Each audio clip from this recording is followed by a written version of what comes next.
Assalamualaikum warahmatullahi wabarakatuh. Selamat pagi anak-anak semuanya. Kembali di mata pelajaran Administrasi Sistem Jaringan. Pada pertemuan kali ini kita akan membahas materi lanjutan dari jenis-jenis hosting yang sudah kita bahas sebelumnya, yaitu untuk hari ini membahas tentang WordPress hosting. Untuk cakupan materi pada pertemuan kali ini, kita akan membahas apa itu definisi ataupun pengertian dari WordPress dan juga hosting itu sendiri. Kemudian jenis-jenis WordPress, kemudian kelemahan ataupun kekurangan dan juga kelebihan dari WordPress hosting. Nah, WordPress itu adalah platform pembuat website yang diciptakan oleh Matt Mullenweg dan juga Michael Little pada tahun 2003. Dimana untuk WordPress ini merupakan CMS yang sangat fleksibel untuk membuat sebuah website. Karena apa? WordPress itu juga merupakan open source, dapat dikembangkan oleh banyak orang. Nah, CMS itu sendiri, yaitu kepanjangan dari Content Management System, itu adalah sebuah software yang memungkinkan usernya untuk membuat, mengelola dan memodifikasikan website beserta konten-kontennya tanpa kita harus menguasai bahasa pemrograman terlebih dahulu. Jadi dengan menggunakan CMS, semuanya kita tinggal pakai, kemudian tinggal diterapkan, apakah itu menambahkan plugin, menambahkan script-script untuk website yang kita kelola ataupun yang lainnya. Itu akan lebih mudah tanpa kita harus melakukan coding. Jadi, definisi dari WordPress hosting itu sendiri itu adalah suatu layanan hosting yang hampir sama ataupun paket lain dari share hosting yang dibuat khusus untuk para pengguna CMS WordPress, sehingga para pemilik website itu bisa fokus pada konten blog ataupun WordPress-nya. Jadi sama, ini adalah WordPress hosting ataupun jenis hosting, di mana di sini untuk user tidak perlu lagi memikirkan konfigurasi hostingnya. Jadi hanya fokus pada konten blog yang dimilikinya. Nah, WordPress hosting ini dibuat untuk memaksimalkan CMS WordPress, mulai dari server hosting hingga setting WordPress-nya. Jadi terfokus pada pengembangan konten blog ataupun websitenya. Nah, apa kelebihan dari WordPress itu sendiri? Yang pertama, itu kemudahan setup dan update-nya.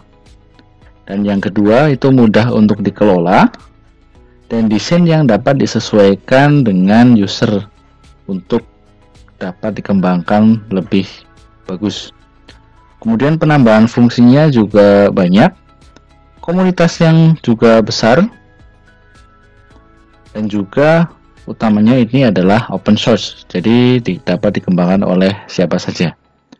Kemudian pembaruan dan backup secara otomatis, itu merupakan kelebihan dari WordPress.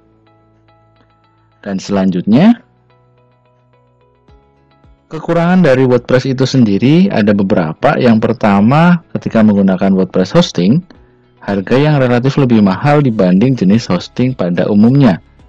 Karena di sini ada beberapa jenis WordPress di mana ketika di situ kita akan mengupgrade ataupun akan memakai fasilitas yang lebih, kita harus membayar dengan cara berlangganan, di mana di situ harganya relatif lebih mahal.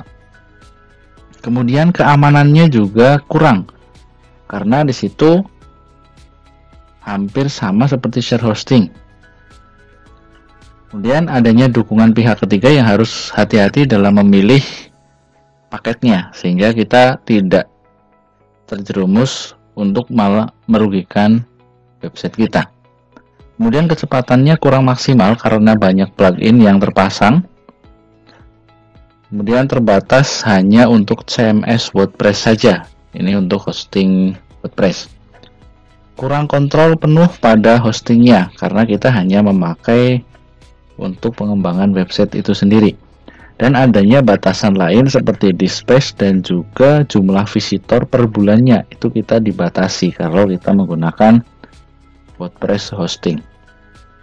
Nah, itu ada beberapa kekurangan dari WordPress.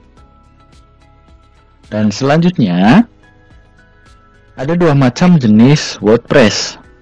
Yang pertama itu adalah WordPress hosted, di mana WordPress ini juga dikenal dengan wordpress.com. Jadi ketika kalian mengunjungi wordpress.com itu istilahnya WordPress hosted. Nah, wordpress.com ini itu adalah layanan hosting WordPress yang dibuat oleh WordPress untuk pelanggannya. Nah, setelah membuat akun gratis di WordPress ini, user itu akan mendapatkan subdomain wordpress.com. Nah, misalkan kita membuat blog ataupun website pakai wordpress.com, setelah nama blog kita itu kita diberikan subdomain yaitu wordpress.com. Misalkan saya membuat website dengan nama myblog, otomatis dari sana sudah disediakan subdomainnya yaitu wordpress.com. Apa kelebihan dan kelemahan dari wordpress.com? Untuk kelebihannya yang pertama itu gratis. Kemudian sudah mendapatkan kapasitas default sebesar 3 GB. Tidak memerlukan biaya untuk domain dan juga hosting. Kemudian tidak memerlukan biaya maintenance. Itu untuk kelebihannya. Dan kekurangannya itu menggunakan subdomain. Jadi kita tidak bisa menggunakan subdomain kita sendiri. Kemudian fiturnya juga terbatas dan tidak memiliki akses ke script website karena di situ merupakan WordPress gratis. Itu kelebihan dan kekurangan dari WordPress host, di mana itu diistilahkan dengan wordpress.com. Selanjutnya, jenis yang kedua ada WordPress self-host. Di sini ketika kita akan memakai WordPress self-host, harus memiliki domain dan hosting terlebih dahulu untuk dapat menggunakan WordPress ini. Nah, WordPress self-host itu biasanya juga disebut sebagai wordpress.org atau .org. WordPress.org ini itu merupakan platform open source gratis yang dapat diunduh dan kita pasang pada server web kita sendiri. Jadi ini bisa kita download untuk hostingnya dan kita bisa instalkan pada server, misalkan server Linux. Kemudian apa kelebihan dan kekurangannya dari wordpress.org ini? Untuk kelebihannya, aksesnya penuh ke script website.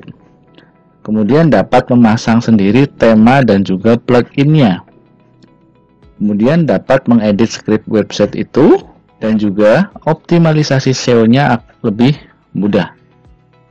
Dan untuk kekurangan dari WordPress self-host ini, kita harus memiliki budget untuk berlangganan domain dan juga hosting. Karena di sini kita harus mempunyai domain dan hosting terlebih dahulu agar kita bisa memakai wordpress.org-nya. Kemudian kekurangan yang selanjutnya, apabila ada masalah, kita harus men-setting scriptnya sendiri. Jadi istilahnya ini akan dikelola oleh kita secara utuh. Nah, itu kekurangan dari WordPress self-host. Nah, selain sebagai CMS untuk WordPress, WordPress itu adalah tool untuk membuat berbagai jenis website. Nah, berikut ada beberapa contoh website yang bisa dibuat di CMS WordPress. Di antaranya ada blog dan juga website pribadi, ada website perusahaan, ada website toko online, kemudian website portofolio, dan juga masih banyak lagi. Jadi sebagai contoh, misalkan ada website sekolah atau website perusahaan, untuk mengelola website itu memakai yang namanya CMS WordPress untuk mempermudah dalam membuat postingan maupun berita-berita dalam website tersebut. Oke, untuk pertemuan kali ini sampai di sini pada materi WordPress hosting. Jangan lupa tetap semangat dalam belajarnya. Saya akhiri. Wassalamualaikum warahmatullahi wabarakatuh.